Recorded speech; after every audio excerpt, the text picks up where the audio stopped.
என் ஜெபம் கேட்பார், எல்லாமே எனக்கு தருவார். எல்லாரும் சொல்லுங்க, ஏசப்பா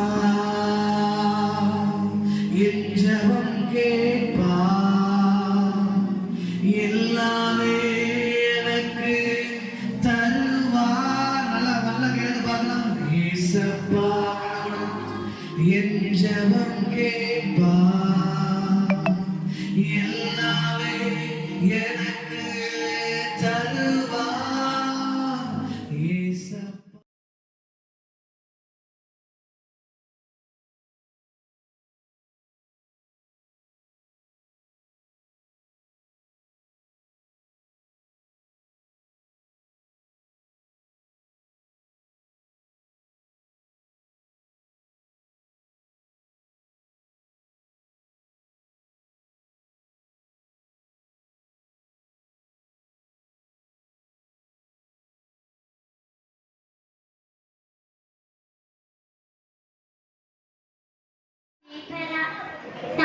கர்த்தரை நம்புகிறவனும் செழிப்பான் இருக்கிறான். நான் தாழ்ச்சி அடைகிறேன். சங்கீதம் 23:1. நீ பயப்படாதே, நான் உன்னுடனே இருக்கிறேன். ஏசாயா 42:10.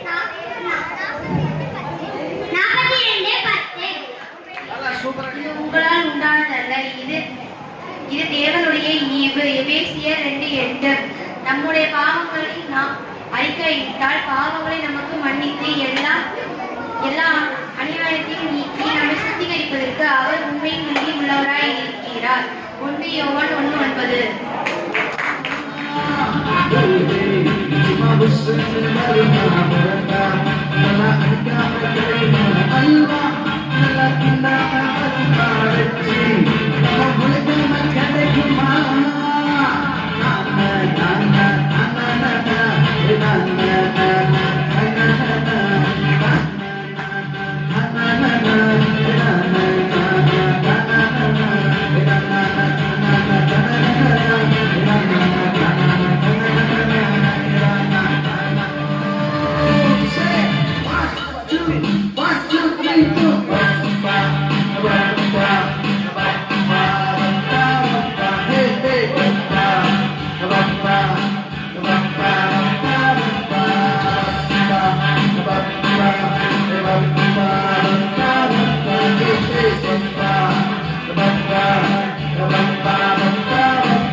எல்லாம் சேர்ந்து ஆடுவோமா?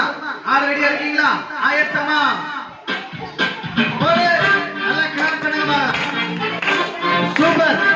நல்லா சந்தோஷமா எனர்ஜிக்கா ஒரு பாட்டு சந்தோஷமா ஆடுங்க. நல்ல கையை தட்டு.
ஆயிரம் வந்தாலும் தகப்பவர் இயேசுவின் சென்றிடு.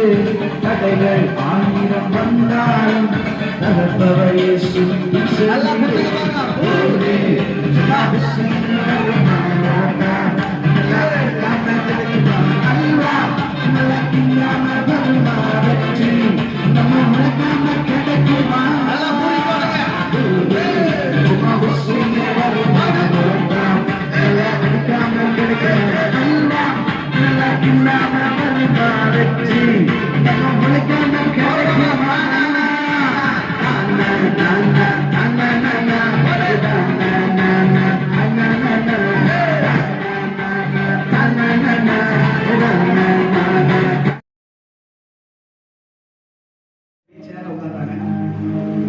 சேர்ல உட்காந்து பிள்ளைங்களுடைய எதிர்காலத்தை குறித்து யோசிச்சுட்டே இருக்காங்க. பிள்ளைங்க எப்படி இருப்பாங்க அப்படி நினைச்சு சின்ன பிள்ளைகளை நினைக்கும் போது சில நேரத்தில் அப்படியே சந்தோஷம் சிரிப்பு மழை வருது. அவருக்கு புன்னகையா இருக்கு, வாய் நிறைய சிரிப்பு இருக்கு. அவருக்கு சிரிப்பு தாங்க முடியல பிள்ளைங்க நினைக்கும் போது. திடீர்னு அப்படி யோசிக்கும் போது சில பிள்ளைங்க பண்றதை பார்க்கும்போது அப்படின்னு கொஞ்சம் சோகமாகறாரு. மூத்தவங்க நினைச்சு ரொம்ப சந்தோஷம், இளைஞனை குறிச்சு ரொம்ப சோகம். இப்படி அப்பா யோசிச்சுட்டே இருக்கும் போது மூத்தவன் உள்ள வரான். மகனே நல்லா இருக்கியா? இப்படிதான் இருக்க. ஆமா நீங்க எல்லாம் இருக்கு, எனக்கு ரொம்ப சந்தோஷம் சொல்லிட்டு அப்படி ரெண்டு பேரும் அப்பா சேர்ல உட்கார்றாங்க. பையன் வலது பக்கம் நின்னுக்கிறான். அப்படி ரெண்டு பேரும் என்ன செய்யறாங்க, பேசிக்கிட்டே இருக்கிறாங்க. டேய் சின்னவனை குறிச்சு பேசுறாங்க. அப்பாடா எப்படி இருக்கீங்க, இப்படி போயிட்டு இருக்கு, வேகமா இப்படி போகுது அப்படி பேசிக்கிட்டே இருக்கும்போது இப்ப சின்ன உள்ள வரான். சின்ன உள்ள வந்த உடனே அப்பா கட்டி பிடிக்கிற மகனே வாடா வாடா வாடா வாடா அன்பு மகனே செல்ல குட்டி தங்க குட்டி வந்துட்டியாடா கண்ணு குட்டி அப்படின்னு சொல்லி அவனை அப்படியே கொஞ்சி குழாவி. அவன் என்ன கொஞ்ச நாளும் மூடி மூணே இருக்குது. அவன் சிரிப்பு வரல ஒண்ணும் வரல. ஆனா இப்ப அண்ணன் பாக்குற அண்ணனை பார்த்தோம், அண்ணனும் தம்பியை கட்டி பிடிச்சிட்டு தம்பி வாடா தம்பி நல்லா இருக்காடா அப்படின்னு அப்பா தம்பி பிள்ளைங்க எல்லாம் பாச மலையில பொழிஞ்சு நிற்கும் போது இப்ப அப்பா சில காரியங்களை தம்பி கிட்ட பிள்ளைங்க கிட்ட பேசிட்டு இருக்கிறேன்.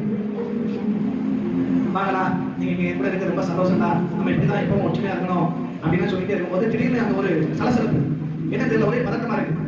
இளைய எந்திக்கிறான். எந்திரிச்சு டேய் என்னடா ஆச்சு சொல்றான். இப்ப அப்பா நினைக்கிறேன், அப்பா சொல்றான், தம்பி இளைய சொல்றான், அப்பா எனக்கு சொத்தை பிரிச்சு கொடுங்க, எனக்கு சொத்து வேணும், நான் உங்க கூட இருக்க விரும்பல, நான் வெளியில போய் என் ஃப்ரெண்ட்ஸ் கூட ஜாலியா இருக்க விரும்புறேன், எனக்கு ஜாலியா இருக்கிறது ரொம்ப பிடிக்கும், உங்க பேச்ச நான் கேட்க மாட்டேன், எப்ப பார்த்தாலும் நீங்க ஏதாவது சொல்லிட்டே இருக்கீங்க, எனக்கு என் சொத்தை பிரிச்சு கொடுங்க, நான் உங்க கூட இருக்க விரும்பல, நான் என் ஃப்ரெண்ட்ஸ் கூட இருக்க விரும்பல, வெளியே சுத்தம் எனக்கு அப்படி ஜாலியா இருக்க. அப்பா தடுக்கல, இல்லடா மகனே என்னடா இப்படி பேசுற அப்படி சொல்லி அப்பா அப்படி நெஞ்சில் வலி வந்துச்சு, அவர் நெஞ்சில கை வைக்கிறாரு. ஐயோ நெஞ்சை பிடிச்சிட்டு மகனே நான் சொல்லாதடா என்னால முடியலடா சொல்லி இப்ப நெஞ்சு வலியில உட்கார்ந்து பார்த்த உடனே மூத்தவனுக்கு கோபம் வந்துச்சு. இளையவன் தூக்கி போட்டு பலான ஒரு அறை, ஏன்னா எப்படி நீ அப்பா என்ன சொல்லிட்டு அப்புறம் 2 பேரும் எதிர்க்கிறான். இளைய எழுந்திரிச்சு மூத்தவன் ஒரு தடை பலான ஒரு அறை, அப்பா அம்மா விடுறான், 2 பேரும் சண்டை போட்டு 2 பேரும் அப்பா பாக்குறாரு, விடுங்களா. அப்பா எதிர்த்து போய் சண்டையை கடுக்கிறாரு. இப்படி சண்டை பண்ணிட்டே இருக்கும்போது மூத்தவன் இளைய ஒரு தூக்குறான் பாருங்க, தூக்கி கொண்டு அங்க கொண்டு வச்சுட்டா. அப்படியே தூக்கி போய் ஏடா எவ்வளவு தைரியம் தான், நீ அப்பா சண்டை போட நினைச்சிட்டு சண்டை போடணும்னு அவன் இப்படி வரான். மூத்தவன் வர பின்னாடி வரும்போது இளைய வந்து மூத்தவனை தூக்க நினைக்கிறான், தூக்கி பார்க்கறான், தூக்க முடியல, ஒண்ணும் பண்ண முடியல. அப்படியே 2 பேரும் வந்து சோறு வாங்கி அப்பா போலவே நிறுத்துக்கிறா சண்டைய. என்ன நினைச்சிட்டு இருக்கீங்க உங்க மனசுல, டேய் நிப்பாட்டு சண்டை நிப்பாட்டு, என்னடா இவ்வளவு நேரம் ஒற்றுமையா இருக்கோம், ஒரு நிமிஷத்துக்கு ஆயிட்டடா தம்பி, இங்க பாரு நம்ம ஒற்றுமையா இருக்கிறது ரொம்ப பலம், நம்ம குடும்பமா இருக்கிறது சந்தோஷமா இருக்கிறது ரொம்ப முக்கியமா, அப்பா பேச்ச கேட்க சொல்லி இளைய பையன் சொல்றாரு, தம்பி அப்பா பேச்ச கேட்கமா, இதெல்லாம் நம்ம சொத்தெல்லாம் பிரிச்சு கொண்டு போகணுமா, அப்பா பேச்ச கேட்கணுமா, நீ ரொம்ப இதெல்லாம் சொல்லக்கூடாது, ஏசப்பா சொல்றாங்க பெற்றோருக்கு ரொம்ப கீழ்ப்படியணும் அப்படின்னு சொல்றாங்க, நீ அப்படிலாம் கீழ்ப்படியாம இருக்க கூடாதுன்னு சொல்லி அவன் என்னமா சொல்லி பாருங்க, அந்த விருப்பம் இல்ல, போங்கப்பா கையை உதறி விட்டுட்டு, இல்ல எனக்கு சொத்தை பிரிச்சு கொடுங்க, நான் உங்க கூட இருக்க விரும்பல, நல்ல விட்டு அப்பா எப்படியோ சொத்தை பிரிச்சு கொடுக்குறாரு. இப்ப எல்லாரும் அப்படி போயிடுறாங்க, எல்லாரும் போங்க, எல்லாரும் அப்படி போயிடுறாங்க. அப்பா தான் வாங்கிட்டு அவன் ஃப்ரெண்ட்ஸ் கூட அப்படியே ஜாலியா சுத்துறான். அவனுக்கு அப்படியே பணம் கையில நிறைய இருக்கு, ஃப்ரெண்ட்ஸ் கூட சேர்ந்து தண்ணி அடிக்கிறான், ஊரை சுத்துறான், ரவுடிசம் பண்றானுங்க, கண்டனெல்லாம் போட்டு அடிக்கிறானுங்க. ஏன்னா அப்பா அம்மா இப்ப கேட்க யாருமே கிடையாது, தண்ணி அடிக்கிறானுங்க, கஞ்சா குடிக்கிறானுங்க, ஏன்னால கெட்ட பழக்கம் வந்து ரொம்ப மோசமா மாறிட்டாங்க. இப்போ இளையவன்ட்ட காசு நிறைய இருக்கு, ஏன்னா சொத்து பெரிய சொத்து வந்து அவன் எல்லாத்துக்கும் பழகி கொடுக்குறான், அட்ரா நீ எடுறா நான் எடுறா, டேய் இதாடா வாங்கிக்கூட, என்ன வேணா வாங்கிக்கூட, அதை வாங்கிக்கூட, இதை வாங்கிக்கூடான்னு சொல்லி அவன் பணத்தை வாரி இறங்கிறான். அப்படியே கொஞ்ச நாள் போகுது. ஃபர்ஸ்ட் ஒரு ஃப்ரெண்ட் என்ன பண்றானா, ஒரு காரியம் கேட்கிறான், மச்சான் எனக்கு கொஞ்சம் பணம் கொடுறாது வாங்கன்னு சொன்ன உடனே, டேய் பணம் கொஞ்சம் கம்மியா இருக்கா முடியாதுன்னு சொன்ன உடனே ஒருத்தன் அவனை ஒரே மிதிச்சுட்டு, ஏண்டா அவன்கிட்ட பணமே இல்லை நீ எதுக்குன்னு சொல்லிட்டு அவன் சண்டை போட்டு அவன் பாட்டுக்கு போறான். இன்னொருத்தன் கேட்கறான், ஏன்டா என்னாச்சுடா நீ தான் பணம் கொடுக்குறாச்சுன்னு சொன்ன, டே மச்சான் பணமெல்லாம் இல்லடா, கொஞ்சம் கொஞ்சமா காலி ஆகிட்டே இருக்குடா, என் ரூம்ல உள்ள பணம்லாம் கொஞ்சம் தாண்டா இருக்கு, இவ்வளவு பணம் தான் இருக்குடா, வாடா மச்சான் நம்ம சந்தோஷமா இருக்கும். அந்த ஃப்ரெண்டை கூட்டிட்டு போறான். கூட்டிட்டு போய் கொஞ்ச நாள் ஆகுது, அந்த பணமும் காலி ஆகுது. இப்ப அவன்கிட்ட பணமும் இல்ல ஒண்ணும் இல்ல. இப்ப அந்த ஃப்ரெண்டு பாக்குறான், ஏன்டா பிச்சைக்கார பையல நீ என் கூட இருக்குது எனக்கு வேணாம்னு சொல்லி அவனை இன்னொரு கல்லு தள்ளி விட்டுட்டு அவனும் போறான். அவன் கூப்பிடுறான், டேய் மச்சான் வாடா மச்சான், உனக்கு நான் என்ன ஹெல்ப் பண்றேன், எவ்வளவு உதவி செஞ்சேன், இப்படி போறேடா வாடான்னு சொல்லி கேட்கறான். அவன் ஒண்ணுமே செய்யல, பேசாம போயிட்டான். இப்ப அவன்கிட்ட இருந்த காரு, பைக்கு, பஸ் எல்லாத்தையும் வித்து அவன்கிட்ட ஒண்ணுமே இல்ல, சாப்பிடுறது கூட வழி இல்ல, சாப்பிடுறது வழி இல்லாம என்ன பண்றது தெரியாம சுத்திட்டே இருக்கான். அப்பதான் அப்படியே ஒரு இடத்துல போறான், ரொம்ப பசி தாங்க முடியல, கிட்டத்தட்ட 1 வாரம் ஆச்சு சாப்பிட்டு, என்ன பண்றதுன்னு தெரியல. அப்போ ஒரு இடத்துல அவனுக்கு ஒரு வேலை கிடைக்கிறது. ஒரு முதலாளி அவனுக்கு ஒரு வேலை கொடுக்குறாரு. என்ன வேலை கொடுக்குறாரு அப்படின்னா, பன்னி மேய்க்கிற வேலை கொடுக்குறாரு. இப்ப தம்பி என்ன செய்யறான், பன்னி மேய்ச்சிட்டு இருக்கிறான். பன்னி மேய்ச்சிட்டே இருக்கும்போது ஒரு முறை பன்னிக்கு வைக்கிற இந்த தவிடு, பன்னிக்கு வைக்கிற சாப்பாடு அதை எடுத்து சாப்பிடலான்னு போகும்போது அங்கிருந்து வந்து எஜமான் வரான், ஏண்டா எவ்வளவு நேரம் உனக்கு போடா அப்படின்னு சொல்லி பன்னிக்கு சாப்பிடுற சாப்பாடு கூட எல்லாம் என்ன செய்யறான், அவனை துரத்தி அடிக்கிறான். இப்ப அவன் அப்படியே கஷ்டப்பட்டு வந்து ஒரு இடத்துல உட்கார்றான். அப்படியே யோசிச்சு பாக்குறான். இப்பதான் இவனுக்கு யோசனை வருது, ஆஹா நான் எங்க அப்பா வீட்டுல எப்படிலாம் இருந்தேன், எங்க அப்பா பேச கேட்காம போனதுனால எனக்கு இப்படி ஆயிடுச்சு, பசி ஒரு பக்கம், காசு இல்ல, ஃப்ரெண்ட்ஸ் எல்லாம் ஏமாத்திட்டாங்க. இப்பதான் எனக்கு யோசனை வருது, ஐயோ எங்க அப்பா விட்டு வந்துட்டேன், கதறி அழுகுறேன், அப்பா உங்க பேச்ச கேட்காம வந்துட்டு என்ன மன்னிச்சிருங்கப்பா, என் ஃப்ரெண்ட்ஸ் நம்பிட்டேன், உங்க பேச்ச கேட்காம என் பண ஆசையில நான் கெட்ட பழக்கம் எனக்கு இருந்ததுனால என் வாழ்க்கையே இப்படி ஆயிடுச்சு, கடைசியில பன்னிக்கு வைக்கிற சாப்பாடு கூட எனக்கு கிடைக்கலையாப்பா. அழுகுறான், ஐயோ என்ன பண்றது இல்லப்பா, ஏங்கி அழுகுறான். அப்பதான் அவனுக்கு ஒரு யோசனை வருது. ஐயோ, எங்க அப்பா இருக்காரு, எங்க அப்பா வீட்டுக்கு போனா எங்க அப்பா ஏத்துப்பாரா தெரியலையே, எங்க அப்பா எப்படி என்ன ஏத்துப்பாரு தெரியல. ஆனா பரவாயில்ல, எங்க அப்பா வீட்டுல போய் நான் வேலைக்காரனா இருந்தா கூட நான் பொழைச்சுக்குவேன், ஒரு வேலைக்காரனா இருந்துக்கிறேன். ஆனா எங்க அப்பா வீட்டுக்கு போனோம், எங்க அப்பா காலில் விழுந்து மன்னிப்பு கேட்கணும் அப்படின்னு சொல்லி இப்ப உடம்பெல்லாம் நாத்தம், ட்ரெஸ் எல்லாம் கிழிஞ்சு போய், ஏன்னா பண்ணி கூட இருந்ததுனால அவன் உடம்பெல்லாம் நாத்தம், சேரை சகதி, தாடியெல்லாம் வளர்ந்து ஒரு மாதிரி அகோரமா இருக்கிறான். அவன் மக மாதிரியே தெரியல, பைத்தியக்காரன் மாதிரி இருக்கிறான். அப்பா அவனுக்கு யோசனை வந்து அப்பா வீட்டுக்கு போறான். அப்படி அப்பா வீட்டுக்கு போகும்போது அந்த தூரத்துல அப்பா அவனுக்காக வெயிட் பண்ணிக்கிட்டே இருக்கிறாரு. மகன் அங்கிருந்து வரும்போது மகனை பாக்குறான். ஐயோ மகனே அப்படின்னு சொல்லி கட்டி பிடிச்சு, மகனே வந்துட்டியாமா, உனக்காக தான் நான் காத்துருந்தேன், திரும்ப வந்துட்டியா மகனே. எங்கடா போன அப்பா வீட்டுல கேட்டுட்டு, அப்பாட்ட அப்பா இதை பண்ணிச்சிருங்கப்பா, நான் இனிமே தப்பு பண்ண மாட்டேன்ப்பா, உங்க பேச்ச கேட்காம இருக்க மாட்டேப்பா, உங்க பேச்ச கேட்காதனாலதான் என் வாழ்க்கை அம்மா போயிடுச்சுப்பா, இதை எப்படியாவது மன்னிக்கப்பா. அப்பா சொல்றாரு, டேய் மகனே, நான் மன்னிக்கிறேன்டா, நீ திரும்பி வந்தது எனக்கு ரொம்ப சந்தோஷம்டா. அந்த மகன் மனம் திரும்பிட்டான், அப்பா பேச்ச மீண்டும் கேட்குது. அப்பாட்ட சொல்றான், அப்பா இனிமே நான் தப்பு பண்ண மாட்டேன்ப்பா, நம்ம வீட்டுல ஒரு வேலை கொடுங்கப்பா, நான் வேலைக்காரனா இருந்திருக்கேன் அப்படின்னு சொன்னா அப்பா சொல்ற, டேய் நீ வேலைக்காரன், என் மகன் தான், நீ என் பிள்ளைடா நீ சொல்லி அவனை கட்டி பிடிச்சி, மகனே நீ இருடா, நான் உனக்காக எல்லாம் செய்யறேன்டா அப்படின்னு சொல்லி வேலைக்காரன் கூப்பிடா. வேலைக்காரங்க வாடா, வந்து எல்லாம் பந்தி ரெடி பண்ணுங்க, இவனுக்கு நல்ல ட்ரெஸ் கொடுங்க, சூப்பரா ட்ரெஸ் பண்ணுங்க, குளிக்க வைக்க ரெடி பண்ணுங்க, நல்ல சாப்பாடு போடுங்க, இன்னைக்கு எல்லாருக்கும் விருந்து, ஊருக்கே விருந்து சொல்லி அப்பா பேசிட்டு இருக்கும்போது மூத்த உள்ள வரான். ஏய் அப்பா என்னப்பா நினைச்சிட்டு இருக்கீங்க, அவனே வீட்டு விட்டு வெளியே போய் வந்தான் அப்படின்னு சொல்லி அப்பா சொல்லும்போது அப்பா சொல்ல, இல்லடா டேய் மகனே மூத்தவனே, எனக்குள்ள எல்லாமே உனக்கு தான்டா, அவன் எல்லாத்தையும் இழந்து போய் வீட்டு வந்திருக்கான், அவனை மன்னிச்சு ஏத்துக்கணும்னு சொல்லி இப்ப 3 பேரும் அப்படியே கட்டி பிடிச்சி பாசமலையில பொழிகிறாங்க. அப்படியே அந்த குடும்பம் சந்தோஷமா அப்படியே முடியுது.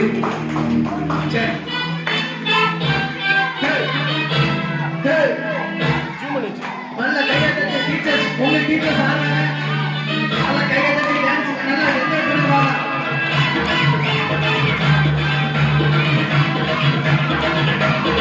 Hey,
Thank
you.